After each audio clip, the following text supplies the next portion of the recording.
तो सारों ने ये बात कर ली है कि जी इन पाकिस्तान ने किया।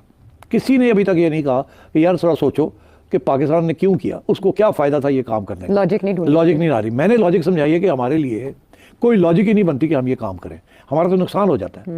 इंडिया का नहीं नुकसान होता, हमारा नुकसान होता है। इंडिया का नुकसान होगा जब इंडिया इसको अप करेगा।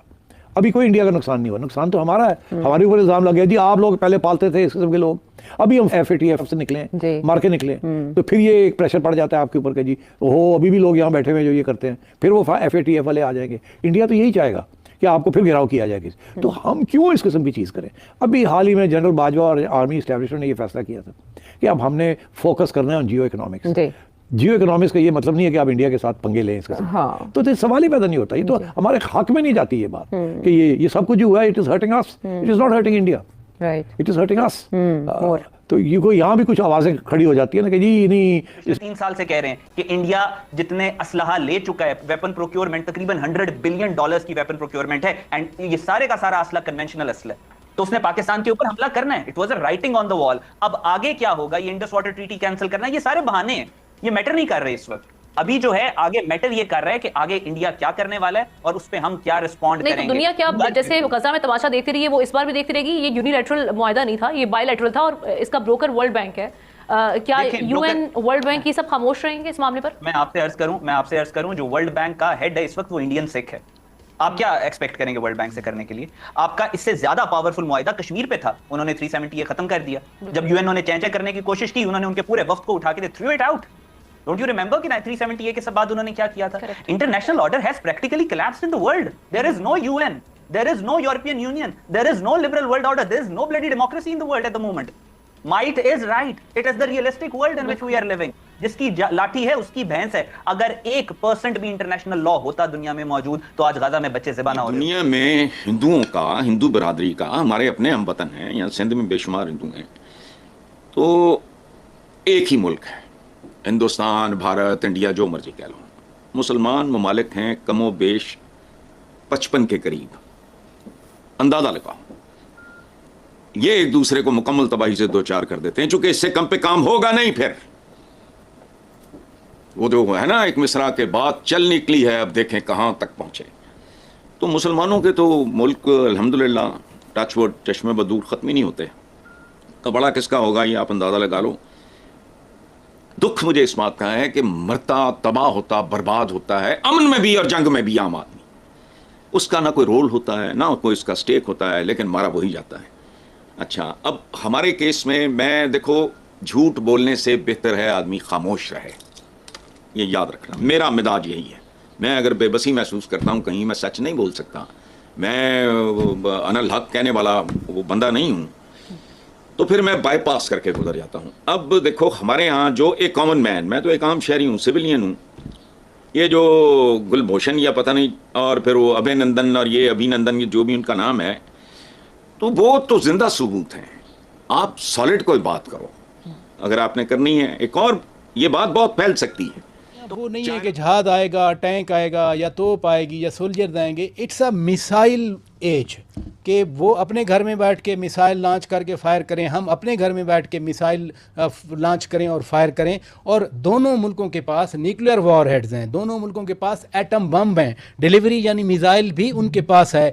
इस डेंजरस सिनेरियो में भारत की क़यादत क्यों नहीं सोचती कि खित्ते का अमन, जब आपके बकौल दुनिया का अमन, उसको इस तरह से जेपरडाइज किया जाए? देखिए, थोड़ा सा जोग्राफिकली जो हमारी लोकेशन है ना पाकिस्तान की, जो जिधर हम मौजूद हैं एज अ मुल्क, वो बड़ी अल्लाह मियाँ ने रहमत हम पे की है। और ये जंग खुदा न खास्ता अगर हम बात भी कर रहे हैं, स्पेकुलेट कर रहे हैं, हमारी नेबरिंग भी बहुत स्ट्रांग है। चाइना को आप नहीं भूल सकते, दाएं बाएं हमारी नेबरिंग बहुत स्ट्रांग है। तो ये सिर्फ हमारी नहीं है, इनडायरेक्टली बहुत सारे और तगड़े ममालिक हैं, सुपर पावर की टक्कर के मुकाबले में लोग हैं, ठीक है, जो हमारे साथ खड़े हैं, ठीक है। और हम तो अभी सबसे ज़्यादा नुकसान हमने उठाया है, सबसे ज़्यादा फेस हमने किया है, मॉरली, इमोशनली, जानों के मुकाबले में, फाइनेंशियली हमने लॉस दिया है सारा सबसे ज़्यादा। तो हम तो टेररिज्म के खिलाफ लड़ने वाले लोग हैं, टेररिज्म करने वाले लोग नहीं है। दोस्तों पहलगाम हमले के बाद मोदी जी ने जो सख्त रवैया अपनाया, उसके वजह से पाकिस्तानी मीडिया की फटी पड़ी है। दोस्तों, पाकिस्तानी मीडिया ये डिस्कशन कर रहा है कि अगर भारत हमला करेगा तो हमारे पास हथियार नहीं है और हमें बुरी तरह से पिट सकता है, और भारत अभी बहुत ही बदला लेने के मूड में है, तो हमें डर के रहना चाहिए। तो दोस्तों आइए देखते हैं इस वीडियो में पाकिस्तानी मीडिया क्या कह रहा है। वीडियो को अंत तक देखिए, मैं मिलता हूं आपको वीडियो के अंत में। यहाँ से। इस वक्त उनका मूड जो लग रहा है वो वाकई ऐसा लग रहा है कि वो भरपूर तरीके से जंग करने के लिए तुले हुए हैं। इससे खित्ते की स्टेबिलिटी भी जो है वो मुतासिर होगी, वो भी खतरे में है। अभी अगर हम इनकी आबी जारहियत की बात की जाए तो आज जो खबर आ रही है कि चनाब और जेहलम का जो पानी है वो रोक दिया गया। पाकिस्तान की जो 80% इरिगेशन है, आपाशी है, वो इनके इंडस बेसन पर हम डिपेंड करते हैं, इन्हिसार है। वहाँ से अगर वाटर सप्लाई की डिस्ट्रप्शन आती है तो ऑब्वियसली यहाँ पर पानी की जो कमी है उसमें इजाफा भी होगा, आपकी फसलें भी मुतासर होंगी। वर्ल्ड बैंक जो है वो ब्रोकर था इस डील का, तो अब वर्ल्ड बैंक को अपना किरदार निभाना होगा। और हम जो देख रहे हैं कि यूएन के सेक्रेटरी जनरल का बयान, किस तरह से आप सारे चीज़ों को एनालाइज करेंगे? देखिए, हमें सबसे पहले बहुत शुक्रिया आपने मुझे ये सारा जो आपने वो इंडिया के शो से रिलेटेड बात की, उसमें मैं थोड़ा सा आपको बता दूं कि असल जो लड़ रहे हैं वो हमारे भाई लड़ रहे हैं, जिस वक्त बॉर्डर पे खड़े इंडिया का इंतजार कर रहे हैं। जो 7 लाख हमारी फौज है, उनको भी जाता है वो लड़ रहे हैं, हम उनका दिफा कर रहे हैं, हम उनका दिफा कर रहे हैं और हम करते रहेंगे, आखिरी सांस तक करते रहेंगे। तो सिर्फ उसको गिराया नहीं था, उसकी हमने जी सर, अभी रिसेंट पास्ट में अभिनंदन की तस्वीर ही काफी है जख्मों पर नमक छिड़कने के लिए। मुझे ये बताइए ना कि अगर पानी रोकने की कोशिश की गई तो क्या पाकिस्तान स्ट्राइक करेगा? हाँ, मैं वही बता रहा हूँ आपको कि हम वही पाकिस्तानी हैं कि हम इनके दांत कटे करने के लिए हमारी फौज, हमारी बहरिया, हमारी फिजाइया और पाकिस्तानी अवाम वो हर वक्त तैयार रहते हैं। पानी ये नहीं रोक सकते, ये कोई मोहल्ले में बनाया हुआ कोई इत्तेहाद नहीं है, कोई दस्तूर नहीं है कागज कि 2 लोगों ने साइन किया और तीसरा बंदा है वो कहता है कि मैंने उड़ा दिया। ऐसा नहीं होता। जब भी कोई इंटरनेशनल ट्रीटी साइन होती है तो उसमें और ये जो सिंतास मुआहिदा है, इसमें दोनों फरीक पाकिस्तान और इंडिया दोनों पाबंद हैं। एक फरीक वन साइडेडली इसको सस्पेंड नहीं कर सकता, otherwise there is a court of justice, international court of justice. हम इसको यूएन में ले जा सकते हैं, सलामती कौंसिल में ले जा सकते हैं, ये कभी भी इस तरह नहीं करेंगे। और हाँ, एक बात मैं ये बात कहना चाहता हूँ ऑन बिहाफ ऑफ एवरीवन, हर पाकिस्तानी की शायद पर उनके बिहाफ पर ये बात बताना चाहता हूँ कि ये जो इजराइल पहुंच गया है और उसके कुछ कारिंदे वहां पर मकबूजा कश्मीर में फिर रहे हैं, तो मैं इनको ये बता दूं, मुझे बहुत खूब बड़ी अच्छे तरीके से याद है, मियां नवाज शरीफ ने जब एटमी धमाके किए थे तो इजराइल ने उस वक्त एक स्टेटमेंट दी थी कि हम इंडिया के साथ खड़े होंगे। तो नवाज शरीफ ने उस वक्त ये कहा था कि हमारे पास शाहीन, गजनवी और अब्दाली के मिसाइल हैं, दिल्ली को और आगरे को बाद में देखेंगे, पहले तुम्हारी खबर हम ले लेंगे। तो अल्हम्दुलिल्लाह, अगर इजराइल अपनी शरंगेजियों से और शरारतों से बाज नहीं आया तो हमारे पास तो दोनों का बंदोबस्त इंशाल्लाह अल्हम्दुलिल्लाह बंदोबस्त मौजूद है। हम तो नहीं धमकी दे रहे वॉर की, इंडिया दे रहा है ना। तो सिचुएशन में इंडिया को समझा सकता है कोई नहीं समझा सकता। इंडिया को कोई नहीं समझा सकता। इंडिया को खुद पता है कि उन्होंने क्या किया है, इंडिया को पता है क्या करना है आगे, इंडिया को पता है किस हद तक इसको आगे बढ़ाना है और किससे आगे नहीं बढ़ाना। तो इंडिया विल डू कैलिब्रेटेड किस्म की अप्रोच होगी। और बाकी दुनिया का इंटरेस्ट नहीं है इसमें। अभी वो रियल थ्रेट ऑफ वॉर है ही नहीं, दुनिया नहीं समझती कि there is a real threat of war. Indian media को नोबडी टेक्स इट सीरियसली। ये जो लगे हुए हैं इंडियन, अभी यहाँ तो नरेंद्र मोदी कहना कि जी we are getting ready for war, वो तो ये नहीं कह रहा। वो तो कह रहा है कि जो जिसने किया है हम पीछा करेंगे। यार ये तो नॉर्मल स्टेटमेंट है ना। तो हम भी दुनिया के हर कोने में हम कहते हैं ये बीएलए ने जो किया हम नहीं छोड़ेंगे, हर नुक एंड कॉर्नर के पीछे जाएंगे। ये तो स्टैंडर्ड ऑपरेटिंग प्रोसीजर है, इससे कोई नई बात नहीं समझ आती। तो इसलिए मैं नहीं समझता कि India is in a mood to listen to anyone. वो तो चाह रहा है कि उनकी बात कोई समझे, उनको सपोर्ट मिले, वो नहीं मिलेगी उनको। सो अब उनको सोचना पड़ेगा कि कहाँ ये जो इंडिया कर रहा है, जिस तरह आपका दुश्मन इस वक्त इंडिया नहीं है, आपका जो सेंटर ऑफ ग्रेविटी है इस वक्त वो शिफ्ट हो चुका है। Delhi is acting as a pawn, Tel Aviv है सेंटर ऑफ ग्रेविटी। और ये मुसलमानों की 1400 साल तारीख में ऐसा ही होता रहा है। ये मुशरिकों को यूज करते हैं, यहूदी और मुसलमानों को तबाह करने की कोशिश करते हैं। और अब मैं आपको आगे बता रहा हूं कि होने क्या वाला है।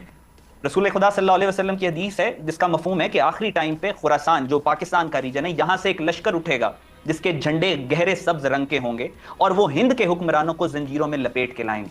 और जब पलटेंगे तो शाम में ईसा इब्ने मरियम को पाएंगे। और फिर फरमाया कि यही लश्कर मस्जिद अल-अक्सा को आजाद करवा के उसके अंदर अपने झंडे, मफहूम है कि उसके अंदर यही जो गहरे सब्ज रंग के झंडे रायात तो सूद हैं, ये उस मस्जिद अक्सा को भी आजाद करवाएंगे और ये उधर जाएंगे। जब अरबों में जंगें दर जंगें होंगी तो अल्लाह एक गैर अरब फौज उठाएगा जो हिंद के हुक्मरानों को जंजीरों में लपेट के लाएंगे, जिनके शाहसवार अरबों से बेहतर होंगे, जिनके हथियार अरबों से बेहतर होंगे और वो अरबों की मदद को आएंगे। आज you can actually see this happening in front of your eyes. India is not your enemy. India से आप पहले जंग लड़ेंगे, आप हिंद के हुक्मरानों को जंजीरों में लपेट के लाएंगे और फिर आप द सेंटर ऑफ ग्रेविटी, इस वक्त जो दुनिया के फसाद की जड़ है इसराइल, आप उसको टारगेट करेंगे? ये आप नहीं करना। ये बशारतें पाकिस्तान को, पाकिस्तान की अफवाज को अल्लाह के रसूल सल्लल्लाहु अलैहि वसल्लम ने 1400 साल पहले दे दी थी। सहाबा इकराम ने इस ख्वाहिश का इजहार किया था कि हम इस जंग में शामिल होंगे, लेकिन अल्लाह ने हमारे नसीब में, अल्लाह ने हमें ये अजर दिया कि आज हम वो जंग लड़ रहे हैं। तो ये मुसलमानों की 1400 साल तारीख का टर्निंग पॉइंट है। This is not a small war. हम पिछले 3 साल से कह रहे हैं कि इंडिया जितने असलहा ले चुका है, वेपन प्रोक्योरमेंट तकरीबन $100 बिलियन की वेपन प्रोक्योरमेंट है, एंड ये सारे का सारा असला कन्वेंशनल। अगर पानी पे कोई मसला हुआ तो पहली स्ट्राइक हम करेंगे, इसका क्या मतलब है?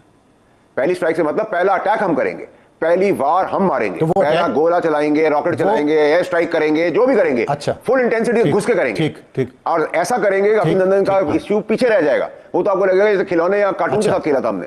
इतनी इंटेंसिटी से आएगा, क्योंकि ये तो हमारी सालमियत और हमारा राइट है। और देखें, क्योंकि मैं वजीर रह चुका हूं, तो इस मुआहदे के तहत वर्ल्ड बैंक जिम्मेदार है।